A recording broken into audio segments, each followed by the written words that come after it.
오늘 말씀은 우리가 그리스도인으로서 변화될 모습에 대하여 말씀을 통하여 함께 은혜를 나누겠습니다. 오늘 본문 말씀 우리가 어려서부터 너무도 잘 알고 있는 말씀입니다. 베드로와 요한이 성전에 기도하러 올라갔다가 성전 미문에 앉아 구걸하던 지체장애자를 예수님의 이름으로 일으켜 세운 내용입니다. 근데 여기서 눈여겨보아야 하는 것은 이 성전 미문에 앉아 구걸하던 지체장애자는 이번에만 특별히 앉아 있었던 것이 아니라는 것입니다. 그의 나이는 40세였고 날 때부터 걷지 못하는 장애를 가지고 있었습니다. 그는 이미 오래전부터 성전 미문에 앉아 구걸하며 생계를 유지해 왔던 것입니다. 그날도 여느 날과 다름없이 기도 시간에 맞추어 성전 미문에 앉아 있었습니다. 그리고 지나가는 사람들을 향하여 손을 벌려 구걸하고 있었습니다. 베드로와 요한도 마찬가지입니다. 베드로와 요한도 특별히 이번에만 기도하러 올라온 것이 아니었습니다. 평상시에도 그들은 기도 시간에 맞추어 성전에 올라갔습니다. 그러하기에 그들은 성전 미문에 앉아 구걸하고 있는 지체 장애자를 처음 본 것이 아니었을 것입니다. 성전 미문으로 기도하러 올라갈 때마다 성전 미문에 앉아 구걸하던 이 지체 장애자를 보고 가끔은 물질적인 도움을 주었을 것입니다. 그런데 본문 4절에 보면 베드로와 요한의 태도가 예전과는 달랐음을 성경은 말씀해 주고 있습니다. 4절 말씀 보시길 바랍니다. 베드로가 요한과 더불어 주목하여 이르되 우리를 보라 하니. 예전 같으면 그냥 돈전을 넣어주거나 그냥 지나쳤을 텐데 이번에는 그를 주목하여 보았다고 말씀하고 있습니다. 건성으로 자신을 쳐다보는 이 지체장애자 거린을 베드로는 멈추어 서서 응시했다는 것입니다. 더 놀라운 것은 베드로가 이 거린을 응시하는 것으로 그치지 않았다는 것입니다. 그는 거린에게 지체장애자에게 우리를 보라고 말하는 것이었습니다. 이러한 베드로의 태도는 이전과는 달랐습니다. 그렇다면 이런 변화가 어떻게 이루어진 것일까요? 본문 바로 앞장에 보면 마가의 다락방에 모여 있었던 제자들에게 성령 강림 사건이 일어났음을 우리는 너무도 잘 알고 있습니다. 주님의 제자들이 하나님의 성령을 경험하게 되었을 때 그들은 더 이상 마가의 다락방에 숨어 있을 수가 없었습니다. 그들은 숨어있던 다락방을 박차고 나가서 사람들에게 부활하신 주님을 증거하기 시작했습니다. 특별히 베드로가 유대인들을 위하여 담대히 부활하신 주님을 전하게 되었을 때 유대인 가운데 3,000명이 회개하고 세례를 받게 되었습니다. 자, 성령 충만을 받고 예수의 영이 제자들의 마음 가운데 거하게 되자 베드로는 이제 전혀 다른 눈으로 사람들을 보기 시작했다는 것입니다. 우리 안에 주님의 영이 거하게 되면 우리의 관심이 달라지게 됩니다. 시선이 달라지게 됩니다. 사람은 그 마음속에 무엇을 담느냐에 따라서 관심이 달라지게 됩니다. 지금 베드로 속에는 성령이 충만해 있었기에 주님의 눈으로 지체장애자를 보게 되었던 것입니다. 주님의 마음을 품게 된다는 것이 무슨 의미일까요? 다메섹 도상에서 사울이 주님을 만나고 주님을 향해 누구시냐고 물었을 때 주님께서 뭐라고 하셨어요? 나는 내가 핍박하는 예수라고 말씀하셨습니다. 그때까지 사울은 예수님을 직접 핍박한 적이 없었습니다. 단지 예수 믿는 사람들을 핍박했을 뿐입니다. 그런데 주님께서는 사울에게 자신을 소개하게 될 때 뭐라고 소개했습니까? 나는 내가 핍박하는 예수라고 말씀하셨어요. 핍박받는 그리스도인들을 바로 자신과 동일시하셨다는 것입니다. 그뿐만이 아닙니다. 마태복음 25장 37절 이하에 보면 이에 의인들이 대답하여 이르되 주여 우리가 어느 때에 주께서 줄이신 것을 보고 음식을 대접하였으며 목마르신 것을 보고 마시게 하였나이까? 어느 때에 나그네 되신 것을 보고 영접하였으며 헐벗으신 것을 보고 옷 입혔나이까? 어느 때에 병드신 것이나 옥에 갇히신 것을 보고 가서 배웠나이까 하리니 임금이 대답하여 이르시되 내가 진실로 너희에게 이르노니 너희가 여기 내 형제 중에 지극히 작은 자에게 하나에게 한 것이 곧 내게 한 것이니라 하시고.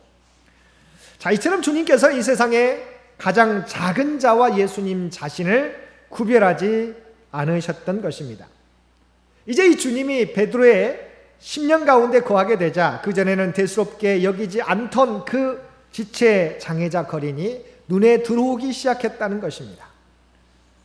사랑하는 성도 여러분, 저와 여러분의 관심은 어디에 있습니까? 여전히 우리의 관심이 세상적인 것에 있다면 우리의 신앙을 돌아보아야 할 것입니다. 주님의 영이 거하는 사람은 주님이 관심을 갖는 것에 우리의 마음도 가 있기 마련이라는 것입니다. 주님의 관심은 어디에 있습니까? 하나님 나라와 한 영혼에게 있다는 것입니다. 그러면 우리의 관심도 하나님 나라와 한 영혼에게 있어야 된다는 것입니다. 우리는 하루에도 수많은 사람들을 보고 지나치게 됩니다. 그러나 베드로는 일상 속에서 만났던 그 지체 장애자 거린을 다른 눈으로 보기 시작했다는 것입니다. 저와 여러분도 우리가 만나는 많은 사람들을 그냥 지나치는 것이 아니라 주님의 눈으로 바라볼 수 있는 저와 여러분들 되시기를 바랍니다. 기적의 역사는, 하나님의 역사는 세상 사람들에 대한 우리의 관심이 변화되는 것부터 시작되는 것입니다. 그들을 바라보는 우리의 눈이 변하게 될 때, 우리의 관심이 변하게 될 때 바로 그곳에서부터 하나님의 역사는 시작되는 것입니다. 그럼 베드로와 요한이 두 번째 한 일이 무엇이었습니까? 예수님의 이름으로 일어나 걸어라 명령한 것입니다. 날 때부터 걷지 못하여 40년 동안 지체 장애자로 살아가던 이 거린은 베드로가 자신을 보라고 요청했을 때 뭘 기대했을까요? 이 사람이 나에게 무엇인가 경제적 도움을 주려나 보다 기대했을 것입니다. 근데 베드로는 뭐라고 대답했습니까? 뭐라고 이야기했습니까? 은과 금은 내게 없거니와 내게 있는 이것을 내게 주노니 나사렛 예수 그리스도의 이름으로 일어나 걸어라 선포하셨습니다. 베드로는 이 지체 장애자에게 내가 너에게 주려고 하는 것은 은과 금이 아니라 생명의 주님이심을 밝히고 나사렛 예수 그리스도의 이름으로 일어나 걸으라고 선포하였던 것입니다. 베드로와 요한에게 있어서 가장 소중한 재산은 그들이 품고 있었던 예수 그리스도였습니다. 베드로는 자신의 능력으로는 그를 조금 도울 수 있지만 그리스도는 그를 온전히 도우시고 치료하실 수 있다는 믿음이 있었던 것입니다. 그래서 오직 자신 안에 있는 예수 그리스도를 그에게 전해 주었습니다. 본문에서 이 지체 장애자가 체험한 최고의 기적은 자신이 걷게 되었다는 사실이 아니라 자기를 치료한 그리스도가 누구인지를 알게 되었다는 것입니다. 40년 동안 걷지 못했던 자가 걷는 것만큼 위대한 기적이 어디 있겠습니까? 그러나 그보다 더 놀라운 것은 그가 생명의 주요 구원의 주인 예수 그리스도를 알게 되었다는 것입니다. 그런 40여 년 동안 그가 뭔가를 깨닫기 시작한 때부터 거의 매일 성전 문 앞, 그것도 성전 위문 앞에 앉아 있었어요.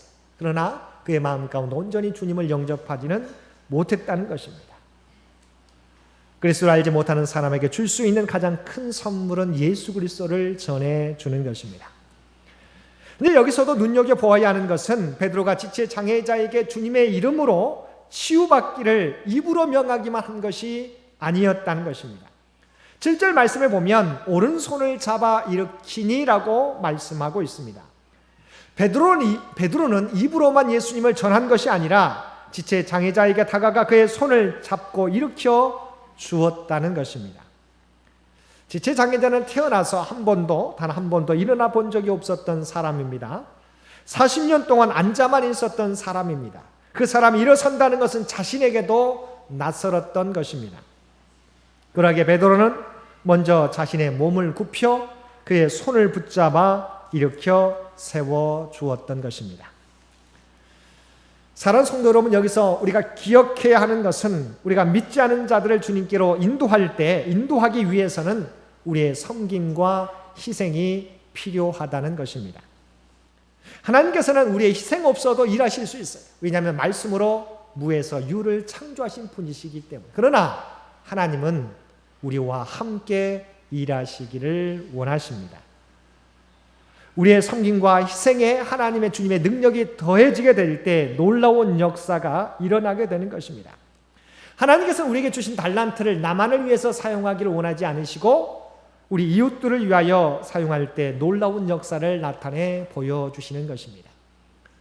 여러분, 오병이어의 기적을 한번 기억해 보시기를 바랍니다. 주님께서 제자들을 향하여 너희가 이 사람들을 먹이라. 그래서 그들이 아무리 찾아보지만 먹을 것이 없어요. 그래서 한 소년의 한 끼 분량의 식사, 보리떡 5개와 물고기 2마리를 예수님 앞에 가져오게 되었습니다. 주님께서 그 가져온 오병이어에 축사하시고 나눠주게 되었더니 어떤 역사가 일어나게 되었습니까? 5,000명을 먹이고도 12광주리가 남는 기적이 일어나게 되었던 것입니다. 이 기적의 출발점은 뭐예요? 한 소년이 오병이어를 주님 앞에 드리게 될 때 그 위에 축사하시고 바로 그 위에 하나님의 능력이 임하게 될 때 5,000명을 먹이고도 12광주리가 남는 기적이 일어나게 되었던 것입니다. 우리가 함께 읽은 열왕기상 17장에 나오는 본문에서도 마찬가지입니다. 하나님께서 엘리야에게 사르밧 과부에게 가라고 그의 문제를 해결해 주라고 말씀해 주셨어요. 그런데 사르밧 과부에게 일어난 기적이 일어나기 전에 사르밧 과부에게 요구한 것이 무엇이었나요? 사르밧 과부가 가지고 있는 마지막 식사분을 하나님의 사자인 엘리야를 위하여 사용할 것을 명하였다고 하는 거예요. 이 사르밧 과부는 남아있는 마지막 한 끼 분량을 가지고 자기 아들과 함께 먹고 이제 죽으려고 이제 마지막 결단을 위해서 이제 마지막 식사를 준비하고 있었어요. 그에 가진 것은 단 한 끼 분량의 식사분이었어요. 근데 엘리야는 뭐라고요? 네가 가지고 있는 이것을 먼저 나를 위하여 대접하라고 명하였다는 거예요. 사르밧 과부가 자기에게 마지막 남아있는 한 끼 분량 이거라도 먹고 이제 마지막 이제 자신과 자신의 자녀의 생명을 끊으려고 했는데 그것을 엘리야에게 드리게 됩니다. 어떤 일이 벌어지게 되었습니까? 우리가 잘 알고 있는 대로 그가 남은 분량을 하나님의 사자를 위하여 온전히 드리게 될 때 그의 통의 가루가 떨어지지 아니하고 병에 기름이 없어지지 아니하는 기적을 경험하게 되었다는 것입니다. 하나님께서 우리가 말로서만 전하는 것이 아니라 우리가 가진 것을 가지고 온전히 섬기고 봉사할 때 놀라운 구원의 역사를 일으켜 세워주시는 것입니다. 우리는 미국의 사업가 록펠러를 너무도 잘 알고 있습니다. 록펠러는 33세에 백만장자가 되었고 43세에 미국 최고의 갑부가 되었고 53세에 세계 최대의 갑부가 되었습니다. 그러나 최대의 갑부가 되었지만 그는 행복하지 않았습니다. 왜냐하면 록펠러는 머리카락과 눈썹이 빠지고 몸이 초췌하게 말라가는 멜리피셔라고 하는 중병에 걸렸기 때문입니다. 55세에 그는 의사로부터 1년밖에 살지 못한다는 사형 선고를 받게 되었습니다. 최후 검진을 위해 휠체어를 타고 병원에 간 록펠러는 병원 휴게실에 걸린 액자에 적힌 글을 읽게 되었습니다. 병원 벽면에 새겨진 글은 성경 말씀을 인용한 거였는데 주는 자가 받는 자보다 복이 있다는 말씀이었습니다. 록펠러는 그 글을 읽는 순간 그의 마음 가운데 감명을 받게 되었습니다.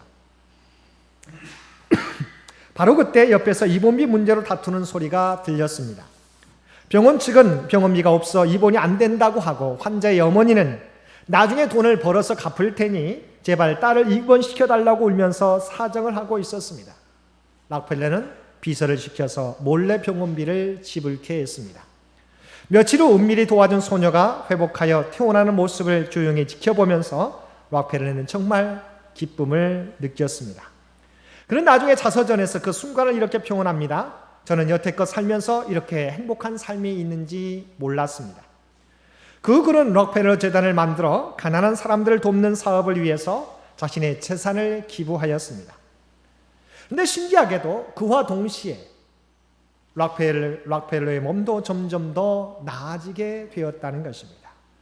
1년밖에 남지 않았던 그 생명이 자기의 삶을 나누기 시작하게 될 때 98세까지 살게 되었고 많은 사람들을 돕는 일에 온 정성을 다하게 되었다는 것입니다. 그런 후에 다음과 같이 자신의 삶을 회고하였습니다. 인생 전반기 52년은 쫓기며 살았지만 후반기 43년은 행복하게 살았다라고 하는 고백이었습니다. 여러분, 생명의 역사는 가지고 모으는 데 일어나는 것이 아니라 내가 가진 것을 나누고 베풀 때 일어나는 것입니다. 사랑하는 성도 여러분, 하나님께서는 우리의 희생이 있는 곳에 열매가 있게 하시는 것입니다. 한 인간이 태어나기까지는 산모가 10달 동안 태아를 뱃속에 품고 살아야 합니다. 아무리 무거워도 그 고통을 감수해야 됩니다. 그리고 임신 중에는 자신의 취향 따라 살아가는 것이 아니라 뱃속에 있는 아이의 취향대로 살아가게 됩니다.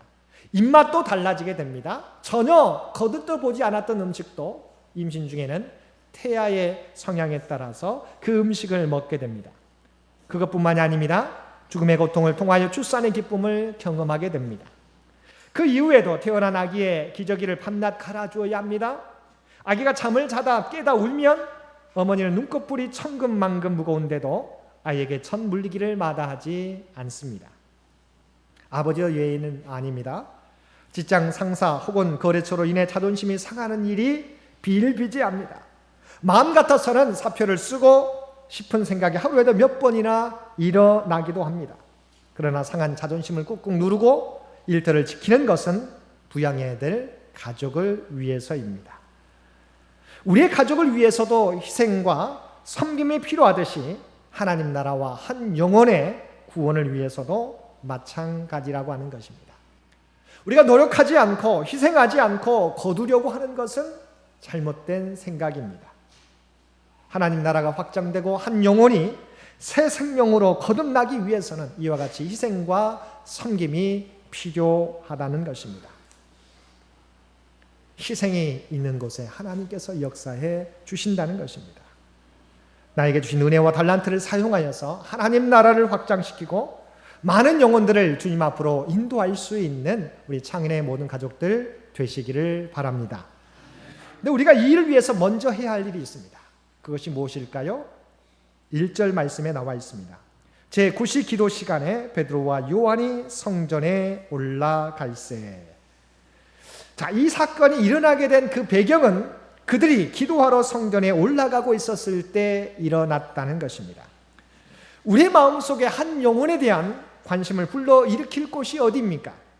또한 포기하지 않고 그 영혼을 위하여 수고하고 헌신할 수 있는 추진력은 어디에서 생기는 것일까요? 그것은 바로 기도하는 데서부터 시작되는 것입니다. 왜 기도가 필요할까요? 왜 우리가 예배 드리는 것이 필요할까요? 문제를 만나 낙심될 때 우리는 기도와 예배를 통하여 호련히 내게 임하신 성령님을 힘입어서 우리는 다시 일어서게 되는 것입니다. 주님의 마음을 가지고 우리가 일할 수 있게 되는 것입니다. 베드로와 요한은 제9시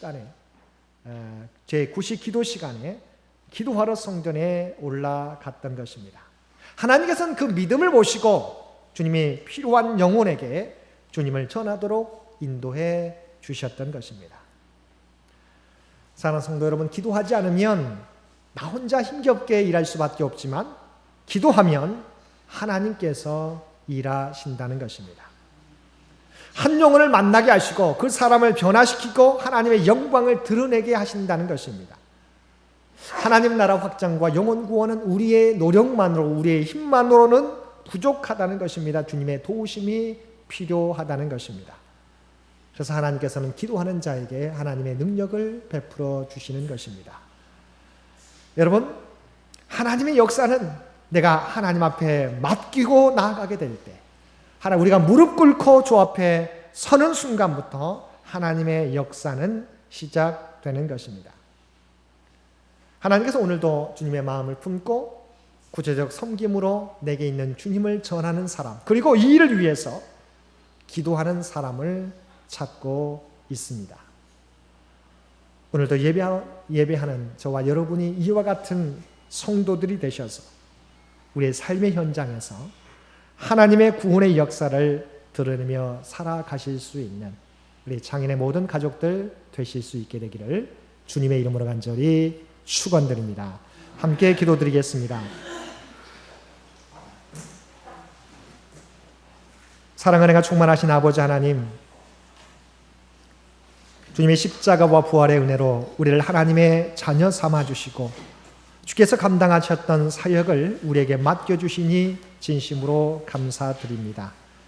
이 사역을 감당하게 될 때 저희의 지혜와 능력만 구하는 저희들 되지 않게 도와주시고 먼저 주님의 지혜를 구하며 나아가는 우리 모두가 되게 하여 주시옵소서.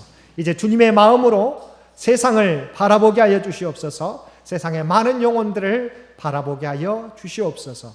그리고 내게 있는 것을 주 앞에 온전히 드림으로 희생함으로 놀라운 구원의 역사를 감당해 나갈 수 있는 우리 모두가 되게 하여 주옵소서.